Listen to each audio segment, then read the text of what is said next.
দ্বিতীয় যে বিষয়টা ভাইরা, আমাদের সামনে কোরবানি।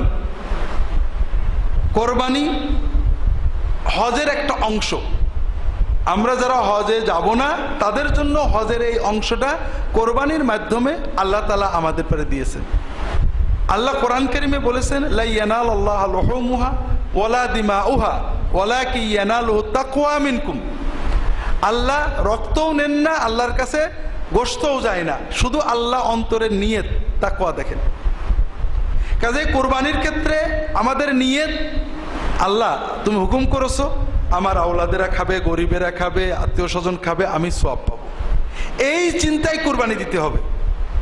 কোরবানি লোকে দেখবে, ছোট গরু দিলে মানুষে কি বলবে, একটু বড় দিতে হবে, অথবা গোশত যত বেশি আমি ঘরে ফ্রিজে রাখতে পারি অনেকদিন, এই চিন্তায় কোরবানি দিলে তো কোরবানি হলো না। কোরবানি আল্লাহর জন্য আমি ব্যয় করব, আমার সন্তান খাবে এটাও, গরিবেরা খাবে এটাও, আত্মীয় স্বজন খাবে এটাও, আল্লাহর হুকুম হিসেবে আমি পালন করব। কাজেই যারা ধনী, যারা নিয়মিত আপনারা গোশত কিনে খেতে পারেন, তারা 3 ভাগ না বেশি দেওয়ার চেষ্টা করবেন দরিদ্রদের। এখানে 3 ভাগ করতে হবে এটা জরুরি না, বরং আপনি যত বেশি পারেন দেওয়ার চেষ্টা করবেন। আবার যারা দরিদ্র, সন্তানেরও খাওয়াতে পারে না, তারা কিছু রাখবেন, কিছু খাওয়াবেন সুবিধা মতো।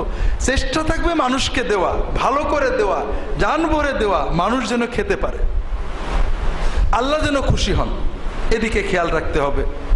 ভাগে কোরবানি করতে হয় আমরা বাধ্য হয়ে, অনেকে পারেন না একসাথে, আল্লাহ রাসূল সাল্লাল্লাহু আলাইহি ওয়াসাল্লাম বিধান দিয়েছেন।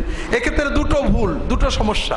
একটা হলো আমাদের দেশের কোন কোন আলেম বলেছেন ভাগে কোরবানি হবে না, কথাটা তারা ঠিক বলেননি, খুবই ভুল